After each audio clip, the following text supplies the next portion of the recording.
This is the Seven Figure Agency Podcast. Discover the strategies and techniques to grow a highly successful and profitable digital marketing agency with your host, Josh Nelson. All right. Well, hello and welcome. Thank you so much for joining us today for this special session, part of the Seven Figure Agency Podcast, where we're interviewing highly successful digital marketing agencies on how they've grown and scaled their agency. Today, I'm really excited to be interviewing Nick Hoard from Nick the Marketer.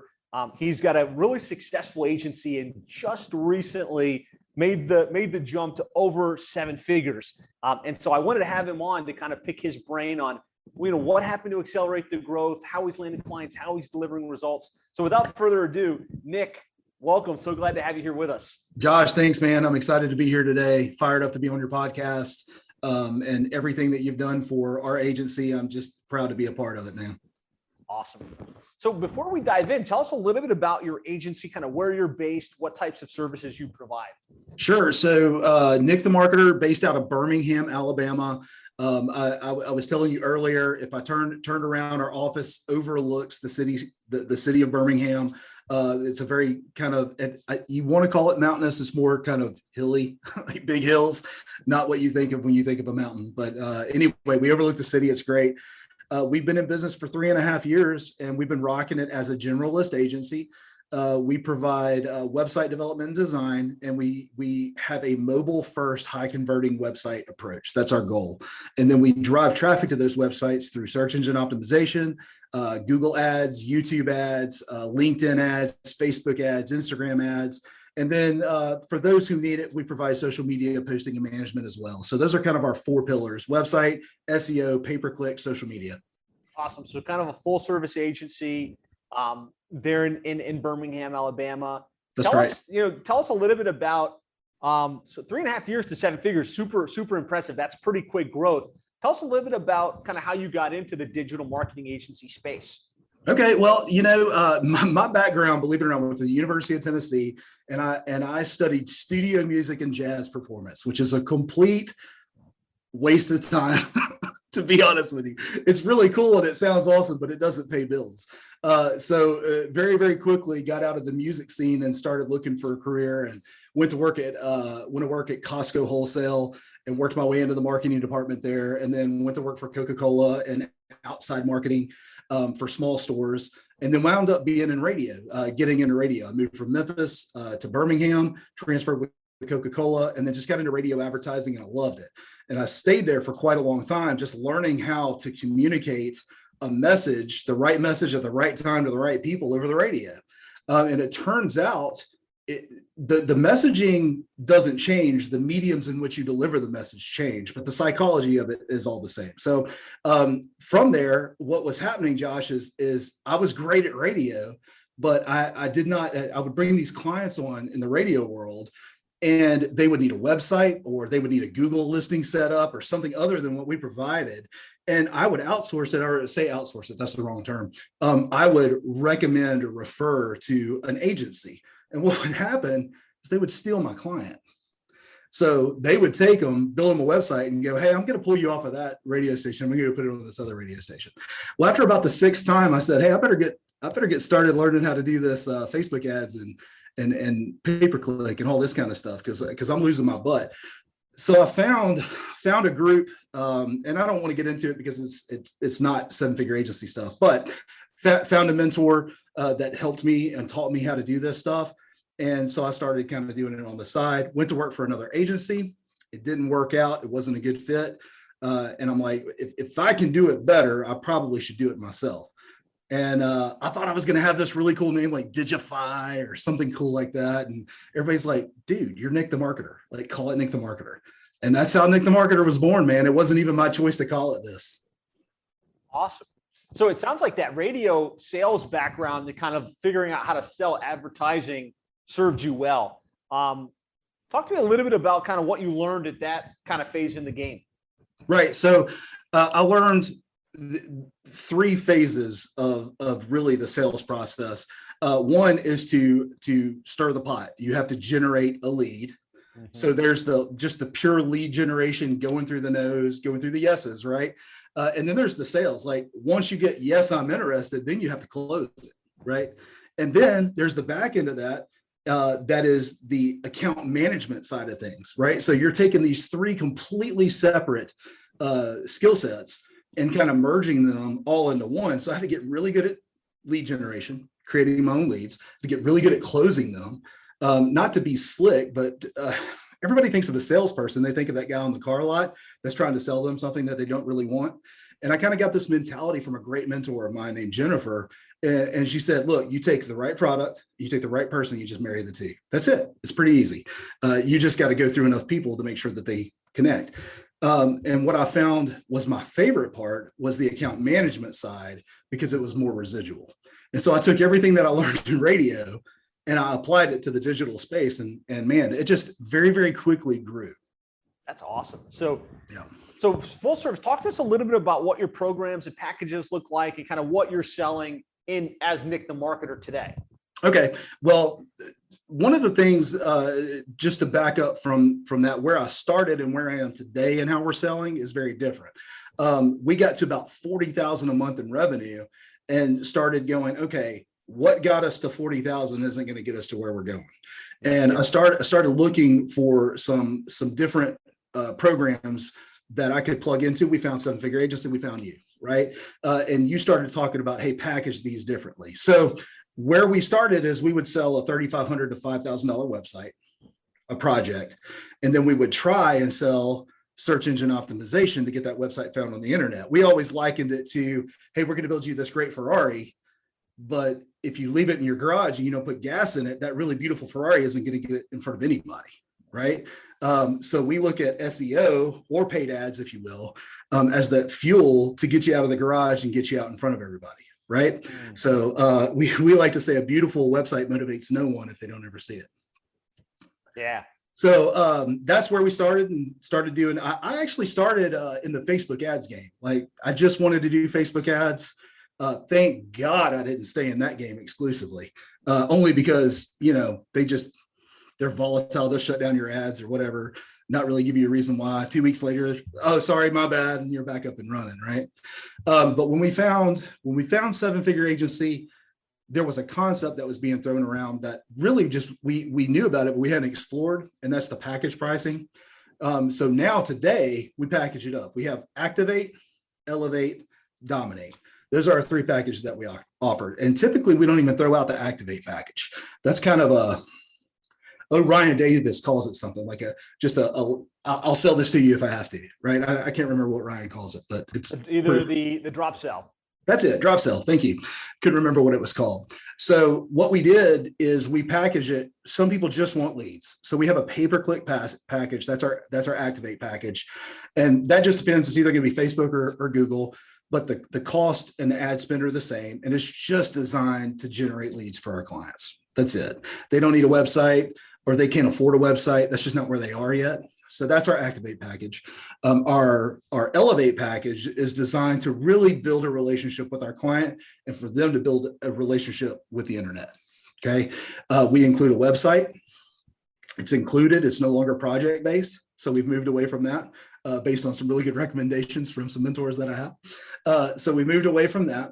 And we include in that one, we include search engine optimization and one pay-per-click platform.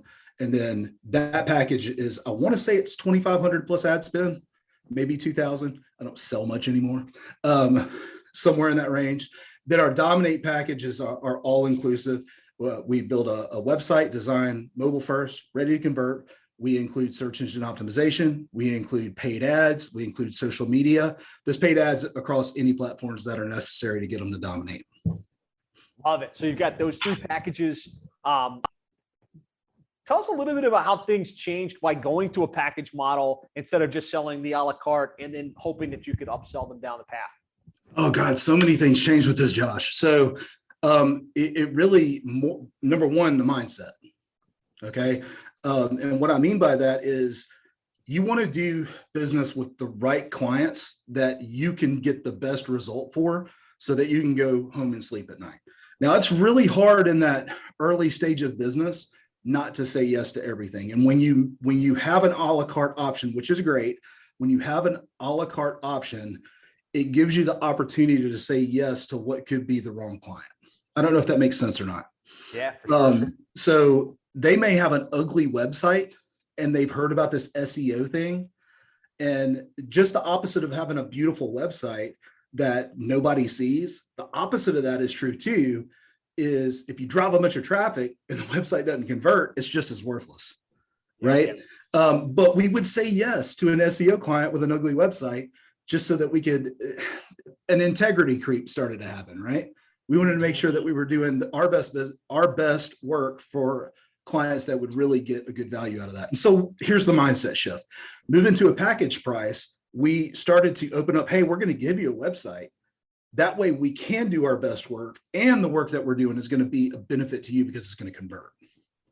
Yeah. So moving to that, now it also simplified. So you have website, SEO, Facebook ads, YouTube ads, geofencing, social media posting, all of these things a la carte. Now we've packaged it into 3 simple things, and I'm not confusing my clients or potential clients. And my sales team can go in very, very comfortably and have 3 options to put a good, better, best.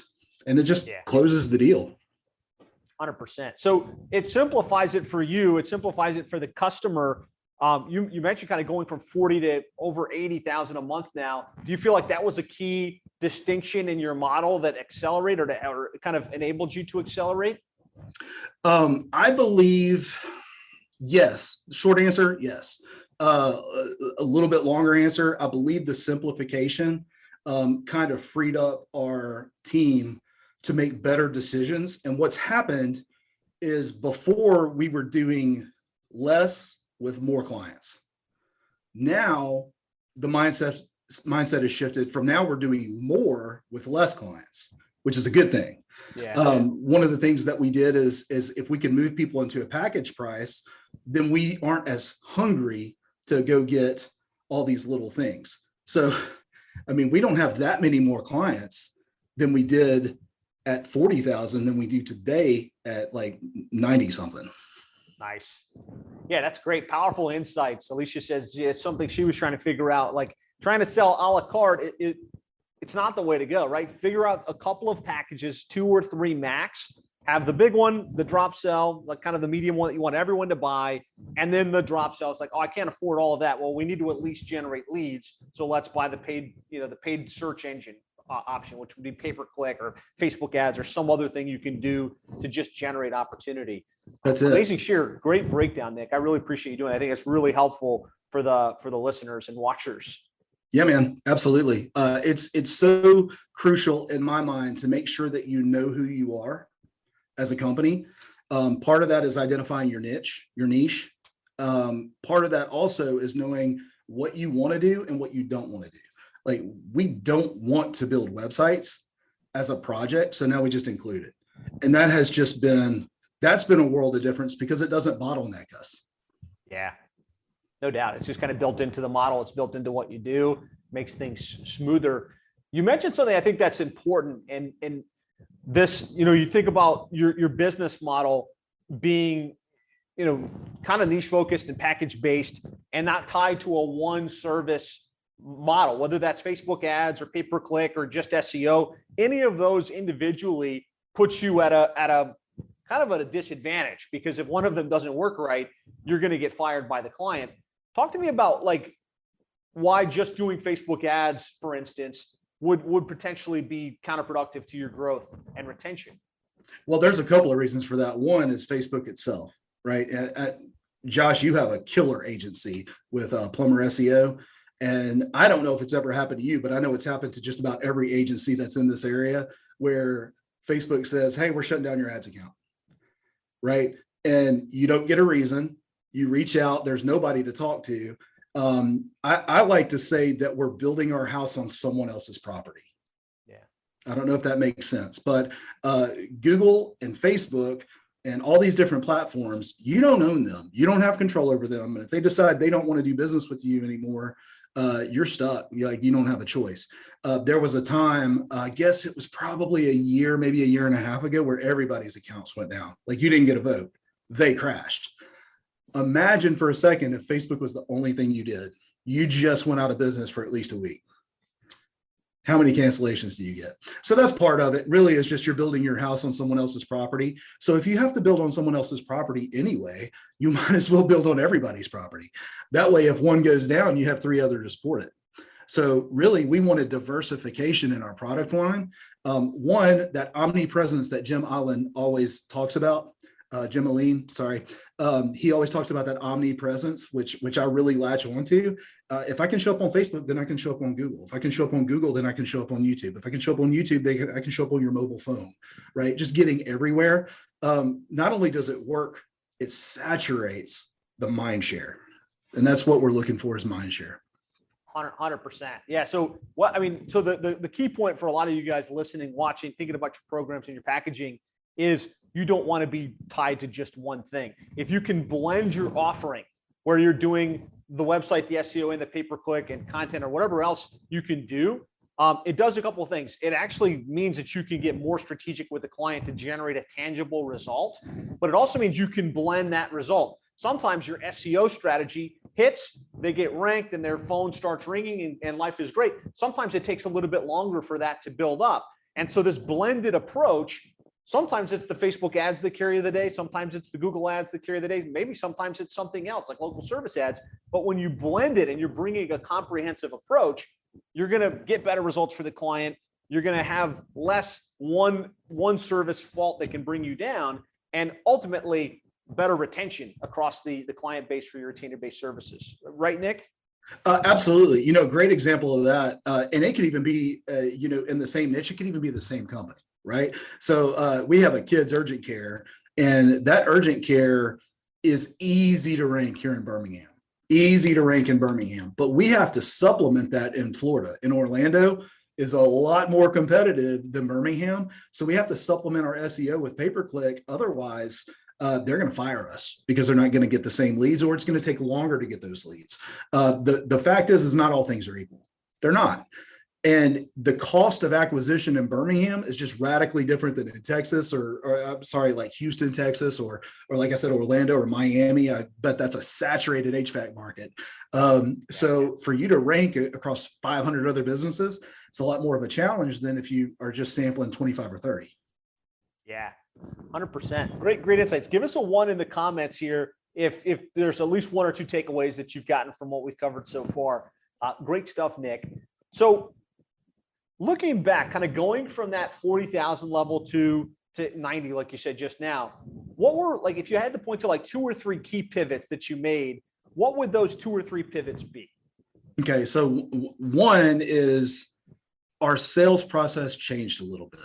Okay. And I believe somebody had put in the chat that I saw earlier, hey, a little bit about your process and sales. Yeah, Tyler wants to know about the sales process and how you introduce case studies and things. But go ahead. That's it. That's one of them. One of them, though, is just being either in a Zoom call or kneecap to kneecap and talking to that person. It's not about, I like to call it 5 layers deep. It's what I do, trying to get it into the team, and we're working on that. But, Josh, if I asked you, if you were able to grow 7-figure agency, what would that do for you? You would probably say something along the lines of, well, we're going to have a bigger impact on agencies. Well, the next question is to be, why is that important to you? Okay. I don't know the answer to that. So I'll ask you, maybe we'll do this in real time, Josh. I don't know. Shut it down. It's important to me because it had such a big impact on my life, and just knowing that I'm going to be able to help those agencies grow, make more money, have more freedom, and then serve their clients better, which makes a massive ripple effect across the local economy. Excellent. So making that impact on the local economy, making that impact on the agency, how does that help you personally? How does that make you feel? What does that do for you, Josh? Well, obviously there's 2 sides, right? The first is it gives me purpose, right? Financially speaking, my agency takes care of all of my needs. It gives me the impact and feeling really good about what I'm doing. Obviously, it also creates a really highly profitable additional income stream. And I love that. So finances without purpose is meaningless, and eventually it'll burn out. I love the fact that you have both of those in there, Josh. Let me just ask you one other question. What does having those finances with purpose do for your family? oh man, it gives us freedom. It gives us the ability to buy what we want to buy, do what we want to do, and take care of people that might not have the financial abundance that we have. So I love that so much. If we were able to step in as an agency and to help you hit these boxes, make an impact on your community, make an impact on these agencies, that ultimately is going to give you purpose and give you finances for your family and allow you to do freedom in a different way, time and money. Is that something that you would be willing to invest in? 100%. I got the DocuSign on the way, bro. Let's do it. Okay, so that's a different thought process than talking about just leads, right? I'm genuinely trying to help them realize what their true purpose is. And it doesn't always look like what you just described. It's different from everybody. But the point is it used to be we would deliver, hey, we deliver leads right to your email. Now we're helping you send your kids to college, man. Right. Yeah, for me, I've got a special needs child. When my business grows and we are able to simplify everything that we do and create opportunity, it allows my special needs child to have a future free from worry about whether or not they're going to be able to find a job because we've created it for them. Follow? Yeah. So our purpose behind our finances is way more important. And when you shift that in our prospects' mind, you close a lot more deals. And Michael's amazing at doing this. That's our sales manager. Devin is amazing at doing this. And that's why they close like crazy. So good, guys. So yeah, this is a really important distinction. Hopefully this landed for you. I love the fact that you did a live example of it. You didn't just explain it, but you asked the questions and tied it to reality. But it's not about what's the goal. Oh, get to 700 grand in revenue. It's why, and not just one why, but 5 levels deep. And you can really get to the personal and the emotional reason behind it. And when you can meet people at that level, that's going to improve your close ratios and really make for a better business relationship. That's it. And also, people don't care about what you say near as much as how you make them feel. And if you're sitting across in that sales, you had originally asked me the question, what shifted? We went from a very rigid, here's what we're going to do, here's what we're going to deliver, these are the services we're going to provide, to here's how we're making you feel. We're making you feel confident. We're making you feel heard. That seems to be a good woke term lately. We're making you feel heard and seen, if you will. But it's more than just lip service for us, Josh. Like, we're writing our clients' goals down. We're putting it in the Slack channels. We're communicating as a team, and we celebrate those when they have those things hit. And I'll give you an example. We have a HVAC company. It's a legacy client, been with me for a long, long time. And they had a child they just had a baby like last week. And that baby had to have heart surgery right out of the gate. And they knew that we were taking care of their business, and they're asking us for prayer. They're marketing people, right? They're asking us for those different kinds of things because we have taken it way past the lead generation to a personal feel, felt, found level. So good. So powerful. Give me a yes in the comments here if that landed for you, and that distinction in taking things to the next level. David said yes. Rachel wrote something here. I want to read it. I like the integration and not just the one thing that the client might want. This is what happened for one of my clients, and I show them that with the integration of creating an ecosystem that supports their marketing is better than just implementing one tool or one thing they want to implement.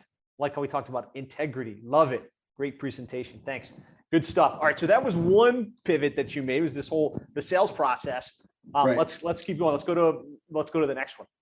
Well, so the other pivot we made, and again, this isn't trying to be a 7-figure agency commercial. I don't want it to sound that way. At some point, though, you have to recognize in your business what has worked, right? And so the pivot that we made is we got out of our own way and quit pretending like we knew everything and that we had it all together. And we got around a group of people that knew what the crap they were doing, right? A Danny Barrera, who is like the process, the standard operating procedure king. Like, I've never met anybody who has it as organized as that. Getting in front of a Josh Koenigsberg, who really, I've never met a better salesperson as far as being able to close the deal. I've never met anybody like that before. He's changed the way I think. Okay. And I'm taking and I'm bringing my team along with me. I'm not trying to be the secret. I'm like, here, come with me. Like, let's figure this out together. So that's another thing is getting around people. Like, if you're the smartest person in the room, you're in the wrong room. Right. So I'm constantly, Josh, you know this about me, man. I'm trying to get in front of people, not so that I can talk.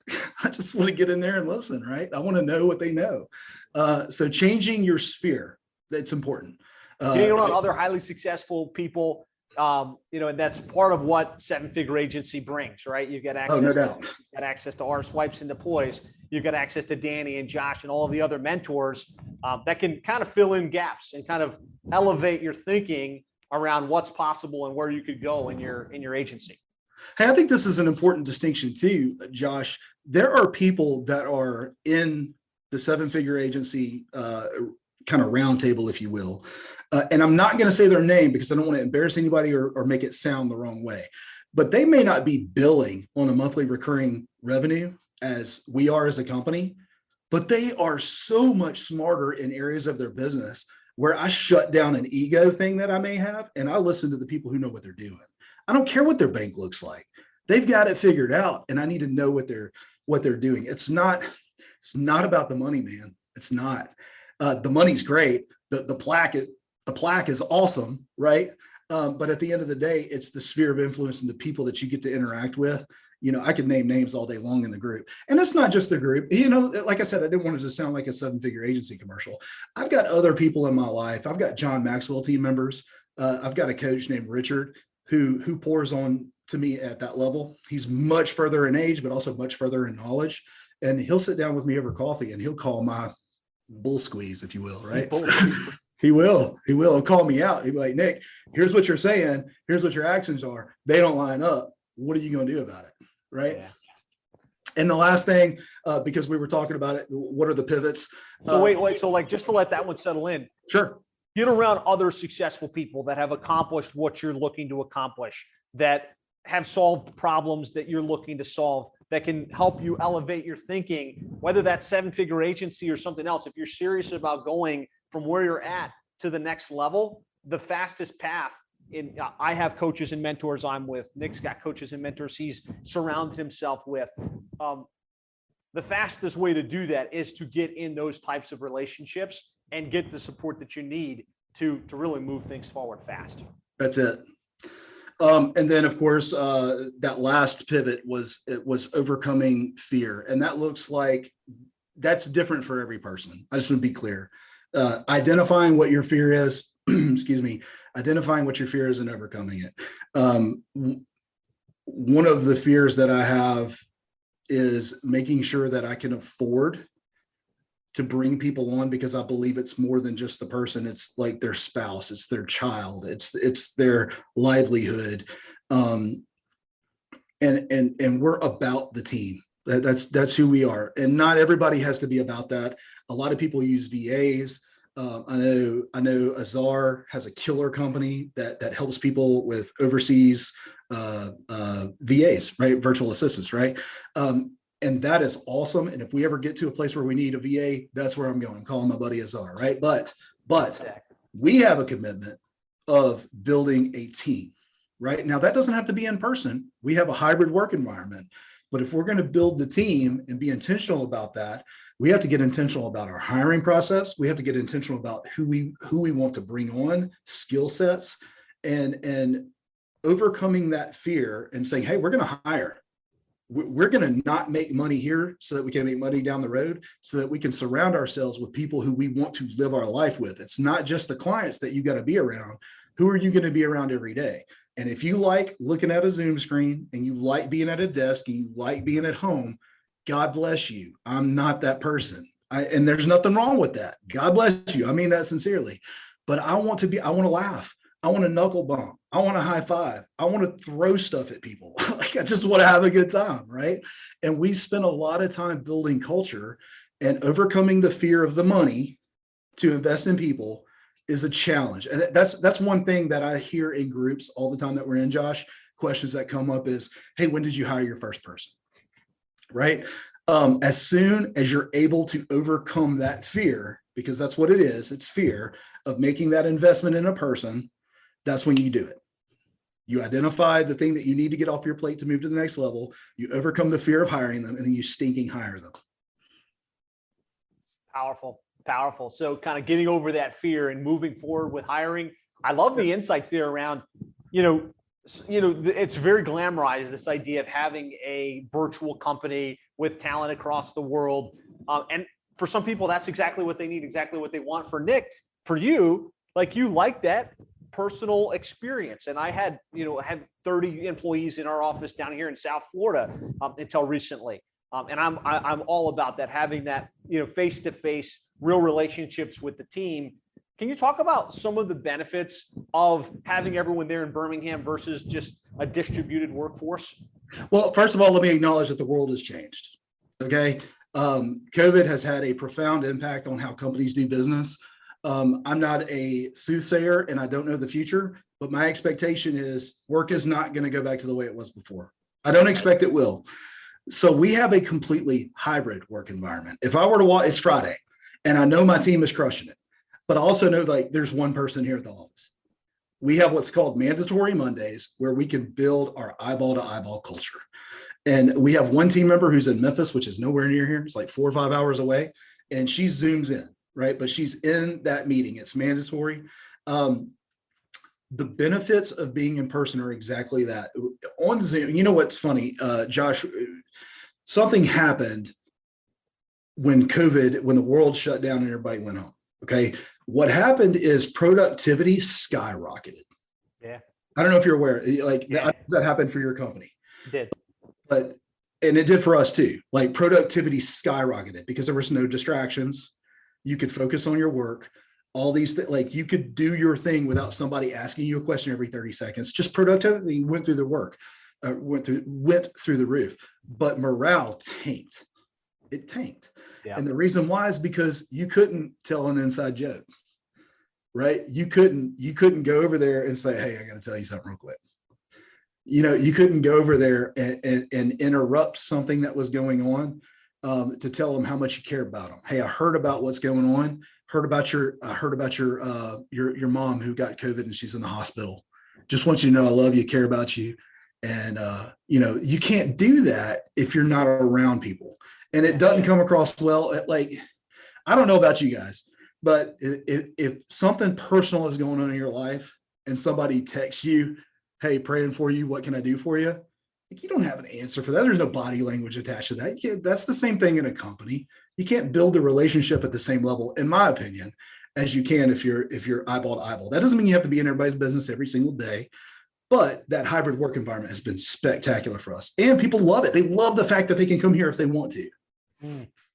I like that. Kind of giving them the flexibility to be able to work from home, but also having the ability to plug in and be at the real office with the rest of the team.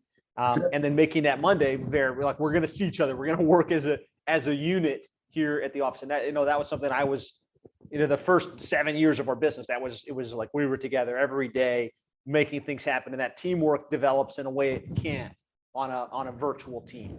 That's it. So let's shift gears. So some amazing insights. Give me a one in the chat if you're enjoying this. You're getting some good insights from Nick.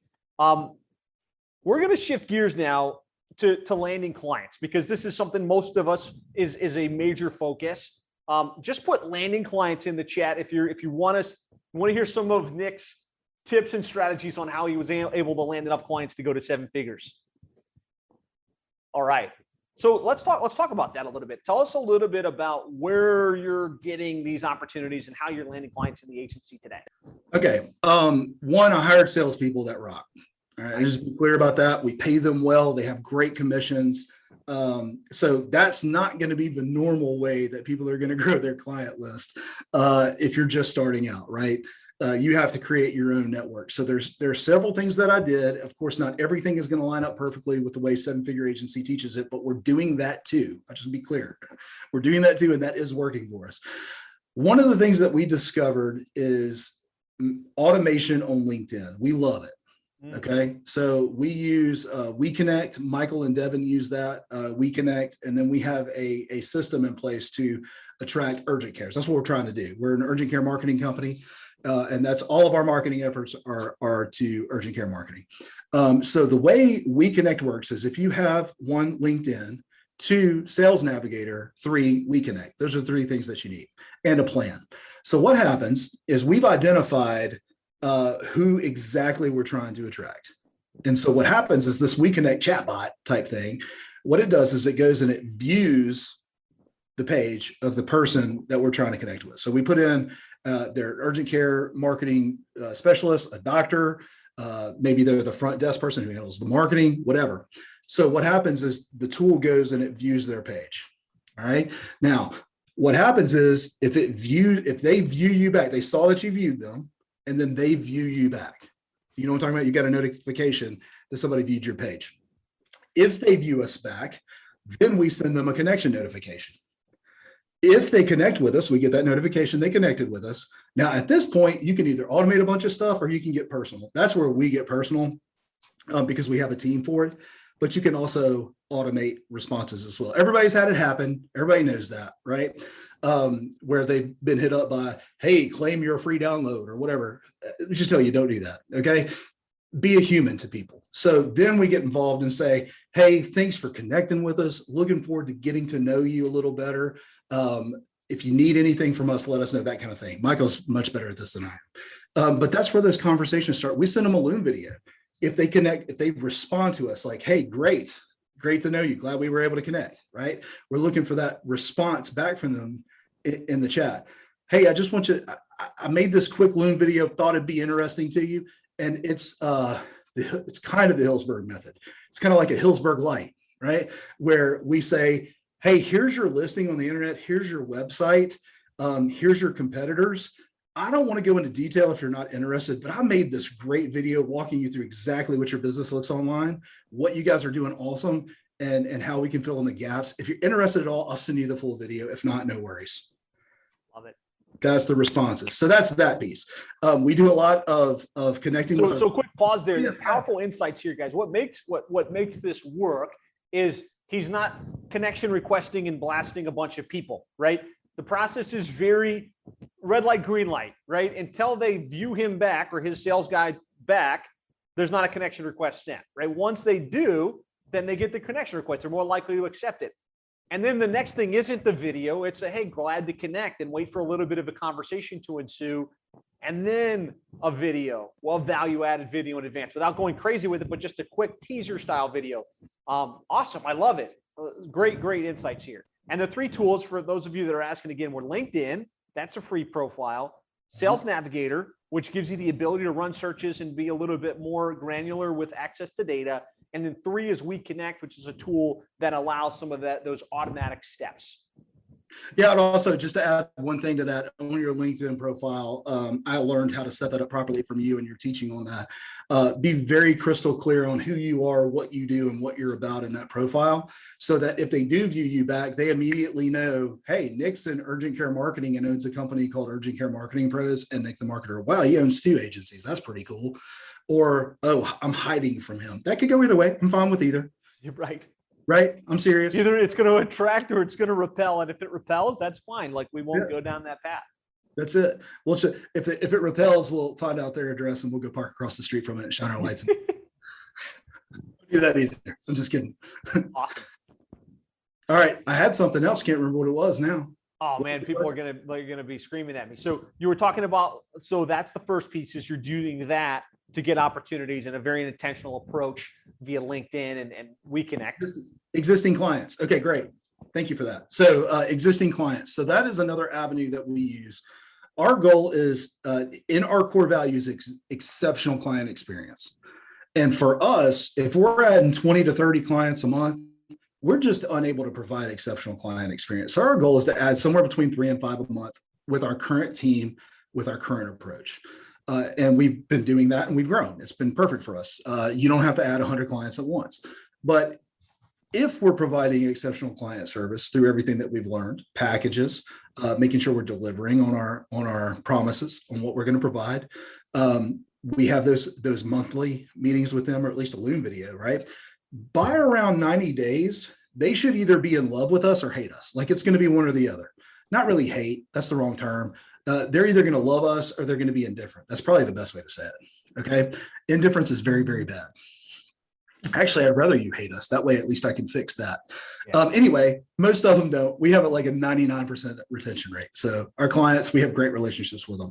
But around 90 days is the best opportunity for me to ask for referrals. And here's the way I do that.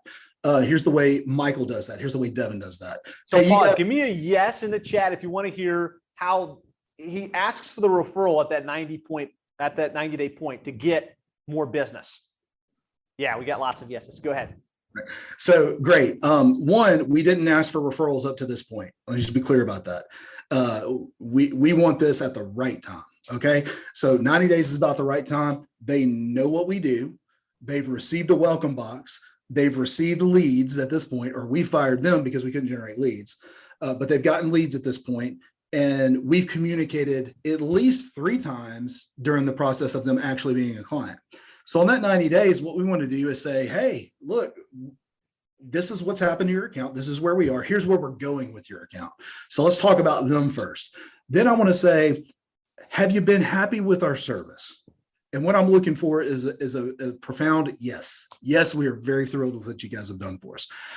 Who do you know that I should know that we can help their company as well? I'm not looking for your competitor. Okay. I'm looking for somebody that you know that we can genuinely help their business the way we've helped your business. And then I shut up. And they go, here's what they do. Here's what they do. They pick up their phone and they open it up and they start looking for the people. And then I've had this happen. A friend of mine, Craig Westbrook, owns a car brokerage here in Birmingham. He says, hold up a minute. And he just starts calling people and setting meetings for me. If you've provided exceptional client experience, they want to be a part of that, and they want to tell other people about that as well. Powerful. And I think the key insight here, guys, is it's not just going to happen. Like if you give a great experience and you orchestrate it and they're like getting amazing results, and you leave it to them to think, oh, let me think about how I can help these guys get more clients. That's going to happen like once in a blue moon. But if you intentionally build it into your process, like Nick just said, and you have that conversation and you ask that question, you're going to start to get consistent referrals. And those referrals, like, here's an important, what's the close ratio difference between somebody that you blind reached out to on LinkedIn versus a referral from one of your clients in that way? Ask that again. I want to make sure I got it right. The difference in close ratio between the personal referral and somebody you chase down on LinkedIn. Okay, so our chase down on LinkedIn, we closed at about 20 to 25%. We're at 60 to 70% on referrals. Huge difference, right? A personal referral. I say 60 to 70, like it literally leans up towards 70. Yeah. Referral-based business can be done without being face-to-face, though. This can be done on Zoom. This can be done. I love the fact that you, in Seven Figure Agency, you sent us a survey, right? And then you did a very unique thing, and I was all over it. Like I sent it to every agency owner that I knew, and I think 1 or 2 of them showed up where you said, hey, that I believe it was a 2-day intensive that you did. That's how I got involved in your program in the first place. But you had done, hey, invite this free ticket for anybody who wants to come to the intensive. And I sent that out to every agency that I had a relationship with. I said, you got to go to this. You got to go to this. You got to go to this. And here's why I don't care if they show up. All right. Because I have a niche. Right. Yep. I have a niche. I don't care if they get business out there. They're no longer my competition. They're my running buddies.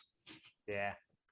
Love it. Powerful. So I hope this idea of the ask for the referral is extremely powerful. Type referral in all caps if that landed for you. And more importantly, if you'll start to weave that in to your client experience and your client process, it will make you money. So we talked about LinkedIn for prospecting. We talked about referrals. Any other key strategies that you're leveraging to get new clients on a consistent basis? We are using, what's the email program? Michael does this.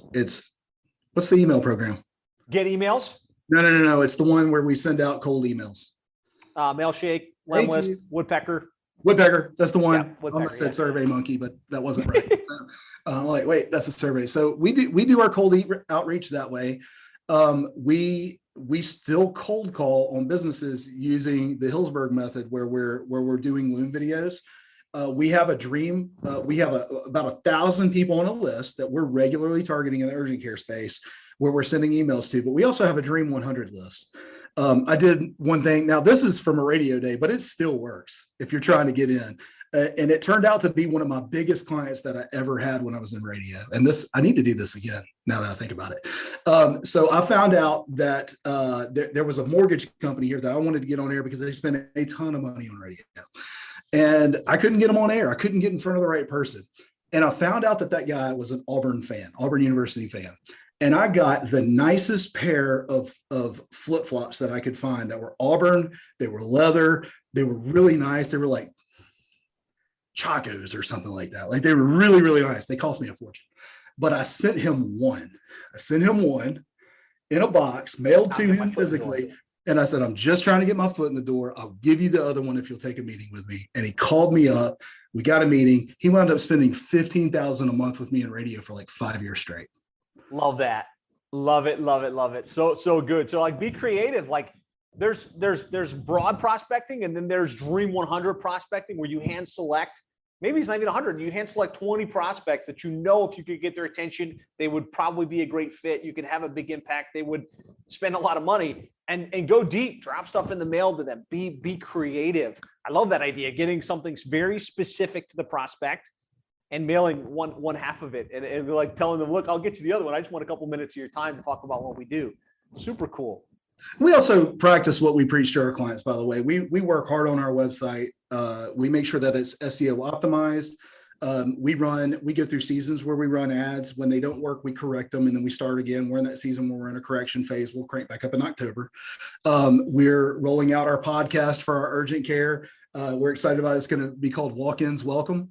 And it's an urgent care marketing podcast where we're just going to be targeting marketing to urgent cares. I'm excited about that. We have another one, but that's not niche.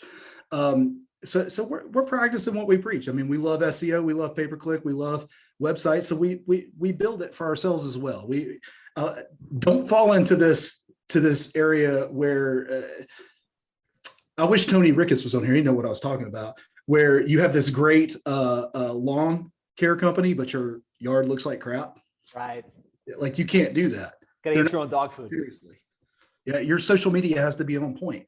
Your Facebook ads, like, they need to entertain, educate, and execute. Like, they need to follow that pattern. Your website has to draw people in and make them want to play for a minute, right? It's got to be exciting. It's got to be new. It's got to be different. So you got to have all of these things in place and practice what you preach. Otherwise, why in the world would they do business with you? Yeah. You don't trust a fat dude with weight loss. I'm just going to say that. So you don't want to trust like somebody who doesn't know how to market their own company with their marketing. So true. So true. So Nate was asking about the Hillsburg method. That's one of our really successful members. His name is Alan Hillsburg. He was one of the first members that, grew to 7 figures following the 7-figure agency model. He decided to focus on funeral homes, and he did something very unique with this prospecting approach. So we coined it the Hillsburg method. And so that's what he's talking about there. It's sending a value video in advance. Hey, I recorded this video with some thoughts on how you could generate better results with your online marketing. Do you want me to send it here or somewhere else? Right. And just getting that raised hand, and then actually recording a video specific to them. So that's what he's talking about there. Let's see. Oh, I see that welcome box in there. It is the best thing ever. So you want to talk a little bit about that? That's up to you. I just saw it pop up on the screen. So I tell you, I sent you one, if you remember. I do, yeah, with the hot sauces, and you actually put a Nick the Marketer onesie for my baby son. That was awesome. And here's what happened when we sent that box to you. You made a video, right? Mm-hmm. So we didn't ask you to do that. I genuinely just wanted to say I'm grateful for you. I think this is fun to me. I think it'll be fun to you. So we filled it up with a bunch of really cool hot sauce. I think we even had a hot sauce grenade in there. The onesie, something relevant to you. So we had that box sent to you. So that's you who's not a client. Now I've got somebody who just started with me. They immediately get an email that says, hey, we want to send you something fun, but we need to ask you a couple of questions. put in your name, put in your phone number, give us your best mailing address, give us your t-shirt size. They're going to get one of these, right? So give us that and we're going to send it to you. It costs me about 60 to 70 bucks per box shipped, right? And when they get that, they lose their mind. And again, I don't care about what I say near as much as about how I make them feel. They feel like here's a company that is taking me seriously. So 100%. Love it. And it's a key strategy that I'm a big believer in. Find ways to shock and awe the client, do things that they're not expecting. So when they sign up, send them a welcome basket, send them a custom box with some tchotchkes and things specific to them. Let me add one thing to that. It changes the dialogue and the sense of what you're bringing to the table as an agency. Right. Yeah. Let me add one thing to that because Michael Ray came up with this. He's our sales manager. Because we asked for referrals, we asked for them at that 90-day mark. When they give them to us and they close, we thank them properly for it. Okay. And he came up with we don't send them a swag box full of our swag. We send them a swag box full of their swag. We put a couple of Nick the Marketer things in there, but it's stuff that we know they're going to use. And we put gift cards in there like Starbucks and Chick-fil-A and anything that it's things that they would like. And it's not a lot of money. It's about 50 bucks. But if they send us a referral that turns into 2,500 a month, I think I can handle 50 bucks saying thank you. And guess what they're looking for all of the time now? Opportunities to refer us because we took them seriously and we thanked them properly and we had an exceptional client experience. That's what we want. So good. Great insight.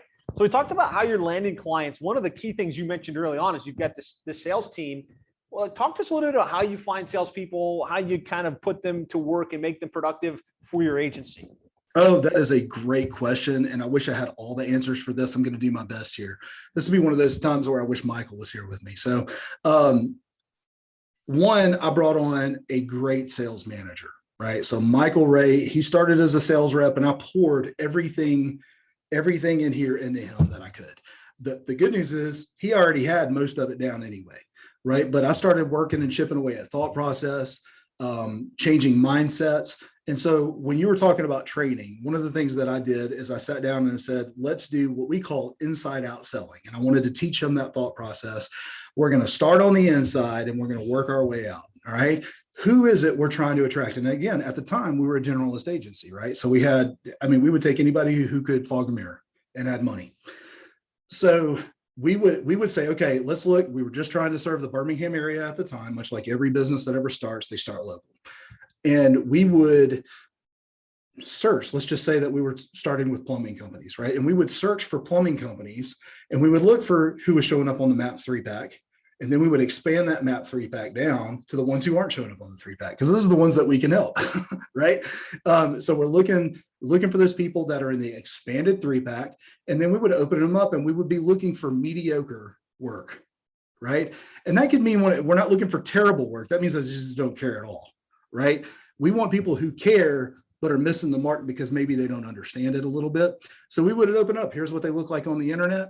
Here's what they would, I was doing the Hillsburg method before I knew it was called the Hillsburg method, but I wasn't doing it with Loom. I was doing it with QuickTime, making videos. So I showed Michael how to do that. And I trained him on that first. Here's how you start generating leads. And we started doing networking, lots of networking events, lots of chamber events, the normal thing that people do when they start up a business. And then I would start teaching him how to close deals. Here's the thing. You're not going to you can give them, I do this different than probably just about anybody because I don't want to waste my time or theirs. So I throw out the price immediately. I'm like, we have clients. Here's the way I do it. I don't tell them what they're going to pay. I tell them the range. I have people that spend anywhere from $900 to $3,500 a month with me, depending on the marketing that they need from us. And they either throw up or they're like, okay, or, hey, that's cheaper than I thought it was going to be, right? Like they're going to fall into one of those three camps. So I get that out of the way right away. So I'm not trying to haggle about that the whole time. And it really weeds out so much time. If they go, hey, we really can't afford that, then we're looking for an opportunity to help them anyway. What can I do to help you? How can we serve you? Because they could be a big business one day. And we want them to remember that we helped them. So starting there, we start asking lots of questions, mainly around what do you do? How do you do it? And what's your ROI? Because what's going to happen is I turn that $2,500 a month into real tangible sales for them. So here's the thought process, Josh, is most people that we do a meeting with, they have this idea that they're going to be printing money if they just start doing Facebook ads, right? And I don't know about you and your world, but that's just not the case in mine. That's not how it works. But if I can say, I'm going to use a roofer company, for example, right? I know because of my time in radio that the average roof, a profit is going to be somewhere between $5,000 and $7,000. So Mr. Roofer, if we're able with our services to generate 3 new roofs for you, that would be about a 10-to-1 return on investment, right? So that's something you'd be willing to invest in if we can do that. I expect it's going to take us somewhere between 60 and 90 days to hit that mark. Simple, simple, simple. And this is what I started teaching and training my sales team so that I could duplicate it. You've heard me talk about this before, the LTDs, right? Learnable, teachable, duplicatable. That's it. That's what I'm looking for. Is it easy to learn? Is it easy for me to teach? And can they teach it and duplicate it within my organization? And once you got the LTDs down, it also stands for live the dream. So good. Great stuff. So we've talked about the business. We talked about the packaging. We talked about how you're getting clients. We've talked about some cool things you do to retain the clients and how you create that great relationship experience. Kind of getting to the end of our time here. This has been amazing. If you had like 1 or 2 tips last minute, like for that agency that's wherever they're at and they're trying to get to the next level, a couple of nuggets of wisdom, what would those be? So I may not have a couple, but I've got one that's incredibly important. Perfect. Okay. Decide in your mind or with your spouse or with your family, the people that are closest to you, what is enough? What is enough? Okay. Because if you understand what is enough, you'll be able to set goals without breaking yourself. Here's what I mean by that. When I was at 20,000, I had to get to 30. When I was at 30, I had to get to 40. When I was at 40, I had to get to 60. And when I was at 60, I had to get that plaque, right? Like that had to happen. Right? You were more committed to the plaque than the revenue. That apparently is what people know me for, is I say commit to the plaque. And I mean that sincerely. But I also have sat down with Heather, my wife, and I have identified what is enough for us. And here's why. Here's why. That goal will always change.